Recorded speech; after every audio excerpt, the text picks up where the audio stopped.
The body as the unmasked truth. The human body is the most ancient text, and yet it is the one least read with precision. We are taught to listen to words, but words are forged coins, stamped in the mint of habit, easily passed off as counterfeit.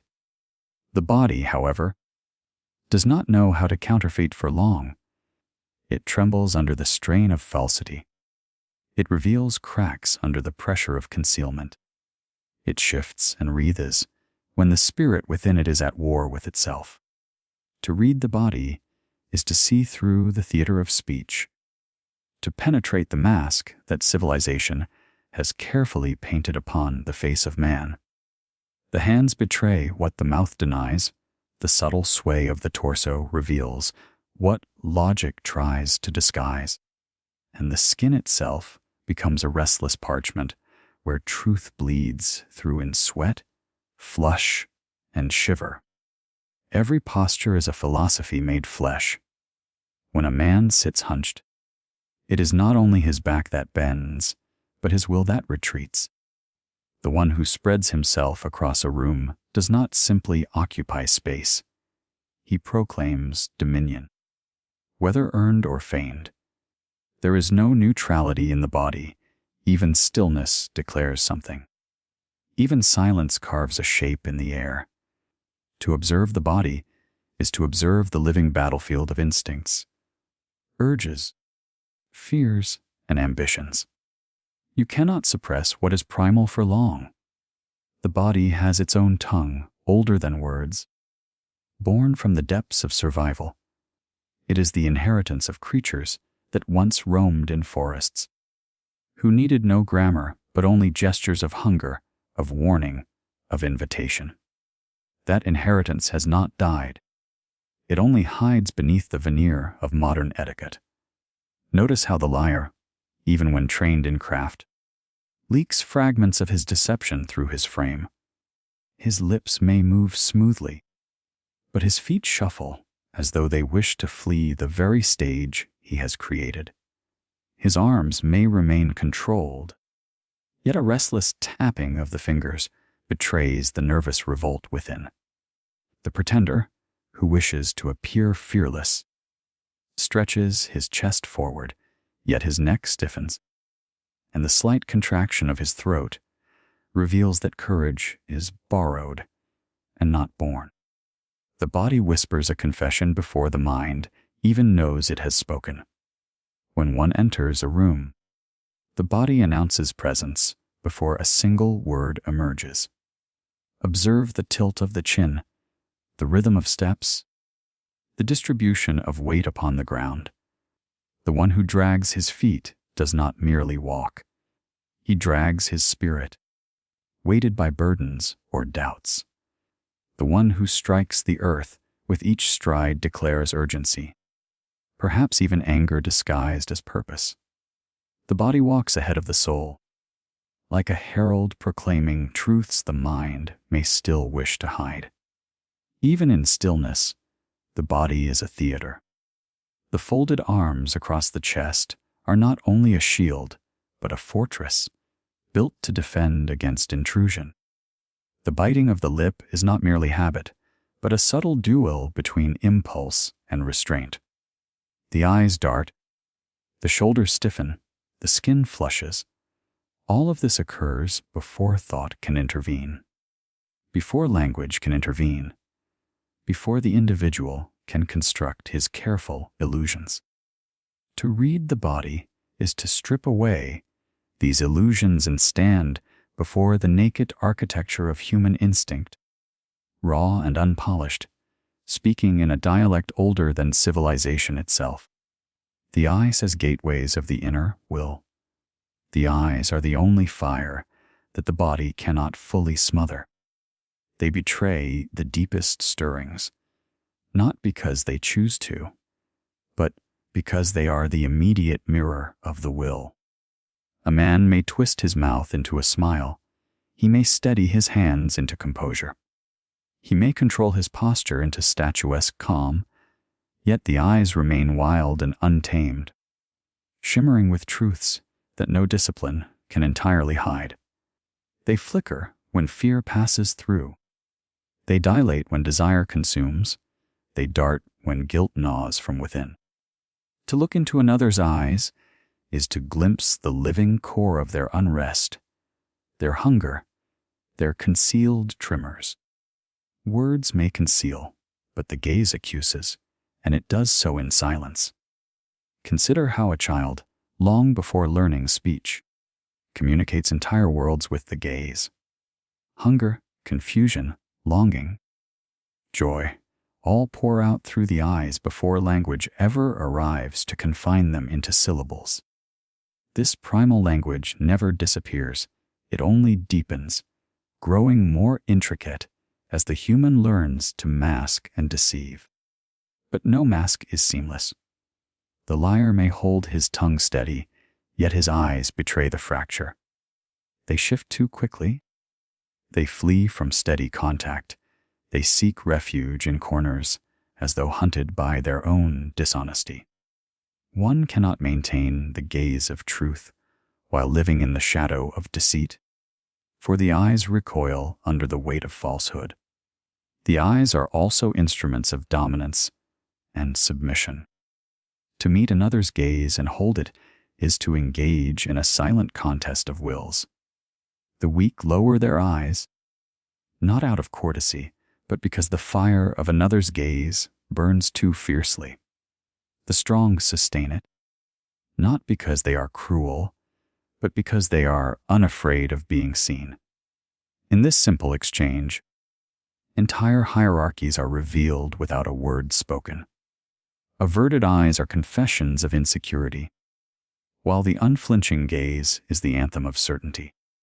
And yet even strength can overplay itself. The stare that lasts too long becomes not confidence but aggression, a desperation to assert power where none is naturally granted. In moments of passion, the eyes overflow. Desire dilates them into dark pools, wider than reason can govern. Rage sharpens them into narrow blades, focused with lethal intensity.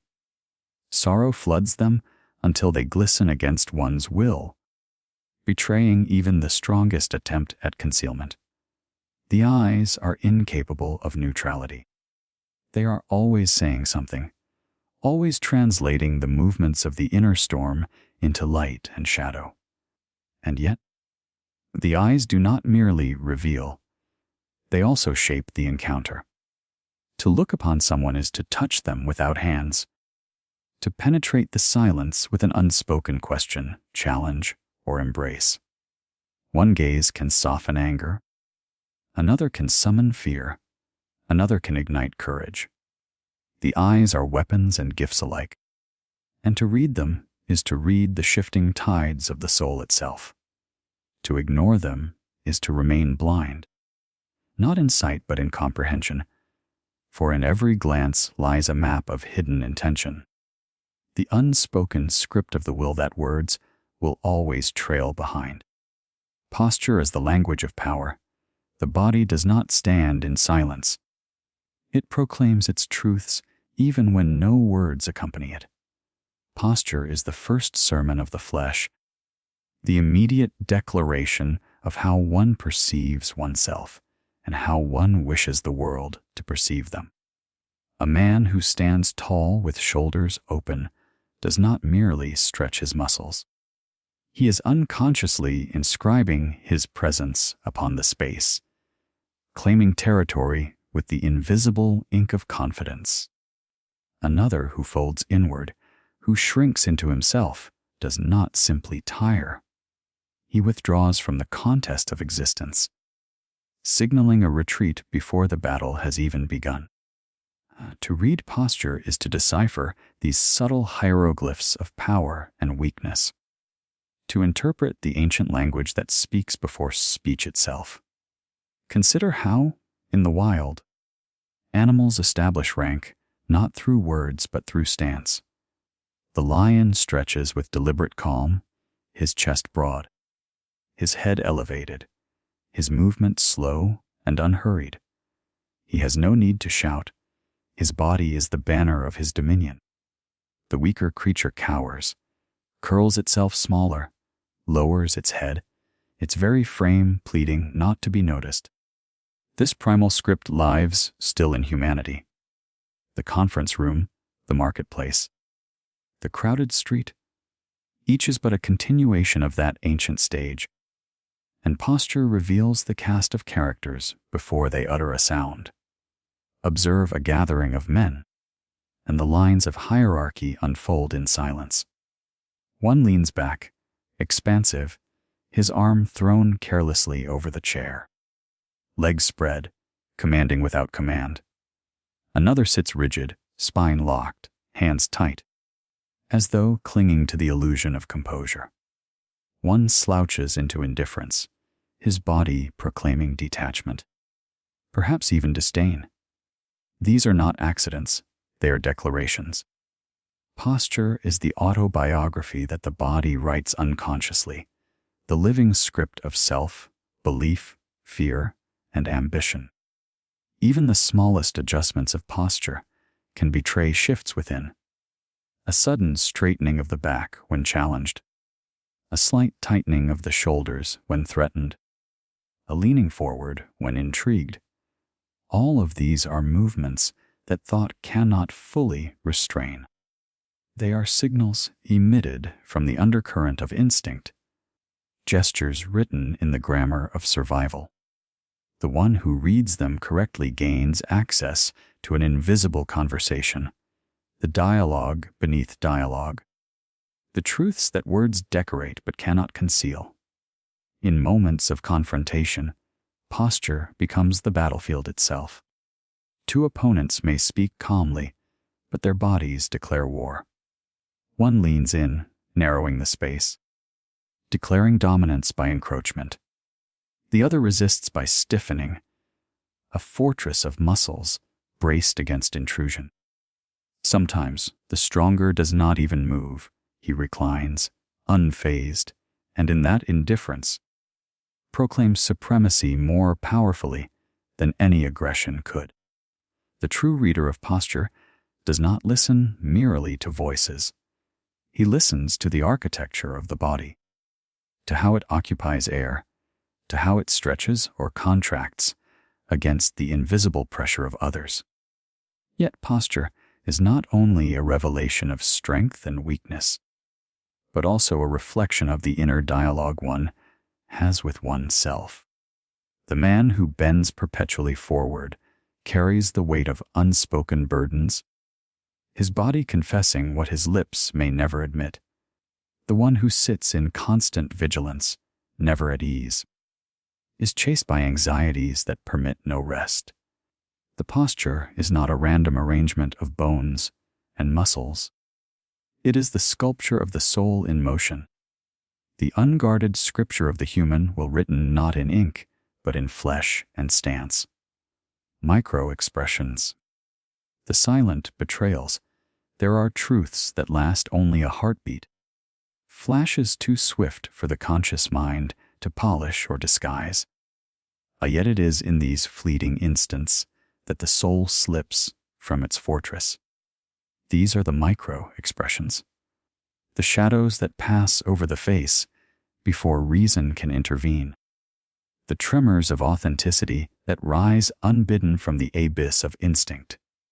They are the brief betrayals of the flesh, exposing emotions too raw to be tamed by words. One cannot rehearse them, for they erupt before the actor is aware of the stage. The lips twitch in disgust before they straighten into politeness.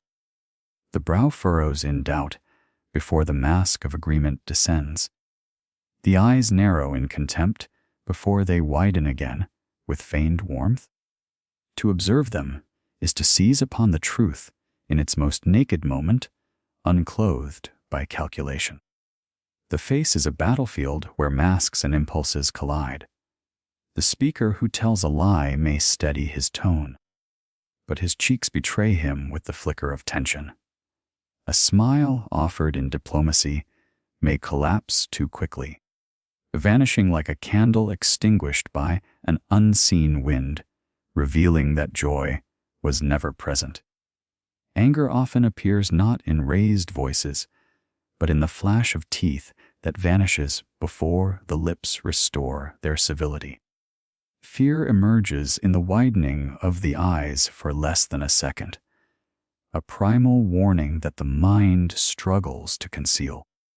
These brief storms of expression are the purest reflections of the inner state, as if the body, in its impatience, interrupts the mind's charade.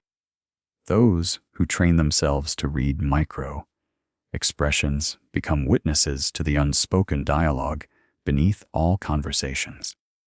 They know that the smile which fades too soon speaks of insincerity, that the fleeting scowl betrays resentment even while the voice insists on harmony, that the quiver of the nostrils reveals disgust toward what the tongue pretends to admire. It is in these milliseconds of exposure that the truth, otherwise buried beneath etiquette, leaps forth. And once it is seen, it cannot be unseen. The power of micro-expressions lies in their invisibility to the untrained. Most people remain blind to them, preferring the comfort of words and appearances, and thus they live within illusions. But the one who watches carefully, who looks not at the grand gestures, but at the minute betrayals, becomes a seer of hidden motives. He sees the contempt behind the flattery, the fear beneath the arrogance, the envy within the compliment. It is a dangerous gift, for to see too much of truth is to stand apart from the games others continue to play. Yet these expressions are not merely signals of deception. They are also windows of vulnerability. In them, one glimpses the humanity that the polished mask suppresses. The warrior may allow no weakness in his speech, but the sorrow in his eyes flickers for a moment before vanishing into steel. The lover may speak indifferently, yet the micro-expression of longing betrays a heart still bound. These brief betrayals are also confessions, proof that beneath all armor, the human remains porous, fragile, and endlessly expressive. The silence of words cannot silence the face, for the face belongs to instincts older than reason, older than civility, older even than the very notion of disguise. Gestures as the dance of thought. Gestures are the primal choreography of the mind. Movements that erupt from the tension between what is felt and what is spoken. The hand that waves, the finger that points, the palm that opens or closes. These are not mere ornaments to speech. They are its companions and its rivals, sometimes confirming the tongue and sometimes betraying it. Before language was carved into words, the body spoke in gestures, and this ancient dialect still pulses beneath every conversation. One may sit in silence, yet the restless tapping of fingers, the clenched fist against the thigh, the subtle rolling of the wrist tells a tale more vivid than any sentence could deliver. The hand is never idle, even when we imagine it is. It shapes the air around us with invisible patterns of thought. When one spreads the palm outward, it is a motion of offering, of openness, a surrendering of defenses. When the fingers curl inward, it is not only a physical contraction, but a spiritual withdrawal, a concealment of intent. The pointing finger does more than direct attention. It commands, it accuses, it stabs the atmosphere with authority. The wringing of hands is not simply fidgeting, but the visible echo of an internal conflict, a storm of indecision or suppressed guilt. Each motion carries within it the pressure of thought pressing outward, unable to remain imprisoned in silence. In the heat of passion, gestures surge with wildness. Anger thrusts the arms forward, as though words alone cannot carry its weight. Love stretches the hands outward, yearning for contact long before lips confess. Deception hides within gestures too. The liar may cover his mouth unconsciously, as though to stuff the falsehood back inside. Or his fingers may twitch with the nervous energy of a truth denied. The more one attempts to control speech, the more the body compensates by releasing the suppressed storm through gestures. And in this imbalance, the trained observer finds the hidden truth. There is a rhythm in every conversation, and gestures conduct this rhythm like silent instruments. Some speak with hands that carve entire landscapes into the air, their bodies as expressive as their words. Others guard their gestures tightly, letting little escape, as if fearful that any movement might betray their hidden thoughts. Yet even restraint is a gesture, for stillness itself proclaims secrecy or calculation. The absence of movement is as meaningful as its abundance. The one who folds his hands and keeps them still is not without gesture, but rather making the most deliberate gesture of all, a refusal to reveal. To study gestures is to study the mind in motion. Speech often lags behind emotion, arriving late to clothe it in words, but the gesture erupts instantly, unpremeditated, faster than thought. The raised brow, the sudden flick of the wrist, the restless shifting of objects on a table. These are all the mind's footprints, as it wanders restlessly across the terrain of feeling and reason. The body, in its ceaseless movements, conducts a secret orchestra, and each gesture is a note in the great composition of thought. To read these movements is to hear the music behind the words, to witness the unedited script of the soul as it dances restlessly through flesh and bone, breathing and pulse, the rhythm of emotion. Breath is the first truth of life and the last possession surrendered in death. And between these two eternities it reveals more than any spoken word ever could. Each inhalation is a declaration, each exhalation a confession.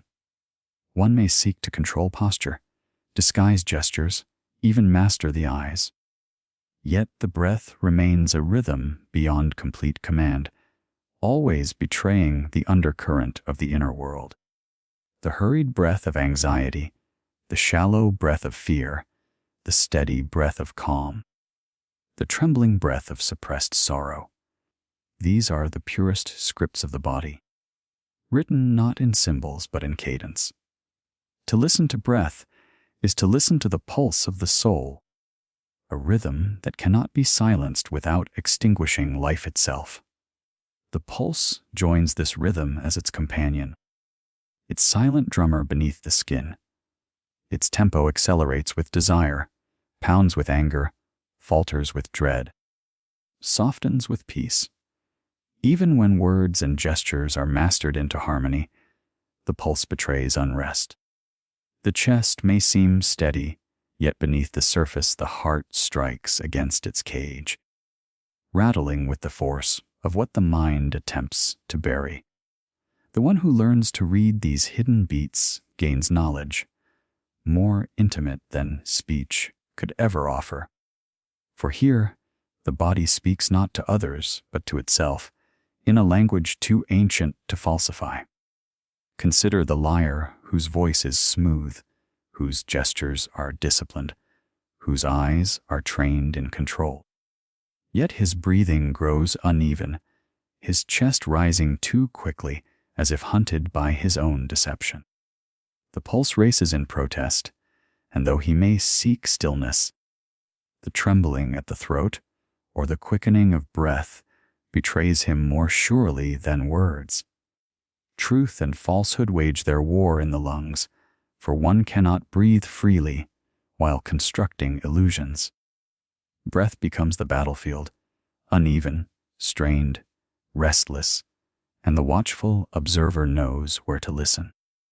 There is also power in the breath of confidence. The one who commands without effort breathes deeply, his lungs filling with the unhurried rhythm of certainty. In conversation, Such a person pauses without fear, exhaling slowly, holding silence without tension, for he is not rushed by doubt or anxiety. Compare this to the insecure, who gulp air between sentences, who exhale too quickly, as though fleeing their own words. The cadence of the breath reveals the cadence of the spirit, measured and strong in one, frantic and unsteady in another. Even in moments of intimacy, the truth of breath is unavoidable. The quickening pulse of desire, the shallow gasp of anticipation, the trembling inhalation of fear, all reveal what the tongue may dare not admit.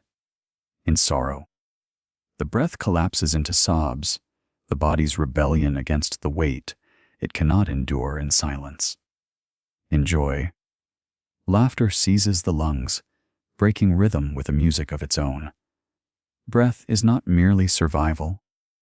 It is the chorus of human emotion, the first and last song of existence. To attend to it is to read the script beneath the surface, to hear the dialogue between flesh and spirit that persists, even when words fall silent, to trace the unseen map of emotion written in air and pulse, in the rising and falling tide of life itself. Conclusion: to read another is not to rely upon their words, for words are the most elaborate disguises ever fashioned by man. It is to listen to the symphony of the body, to the subtle tremors and hidden rhythms that reveal what speech seeks to veil. The body, the eyes, the posture, the fleeting betrayals of the face, the restless dance of gestures, and the rhythm of breath and pulse. Each is a fragment of a greater script, the unspoken autobiography etched into flesh. Together they compose a language older than civilization, a dialect spoken by instinct and preserved through millennia of survival. He who learns to see beyond speech becomes a reader of souls. He observes the crack in the mask, the hesitation in the gaze, the fracture of breath, the collapse of a false smile. He sees not merely the polished performance, but the restless undercurrent that struggles beneath it. To master this vision is to pierce the illusions that others weave and to recognize the truths they unconsciously confess. In this art lies both power and burden, the power to see what others do not, and the burden of knowing what others cannot admit even to themselves. For the body is an eternal witness, and though the tongue may lie, the flesh remembers, the breath speaks, the eyes confess, and the pulse drums the secret rhythm of the inner will.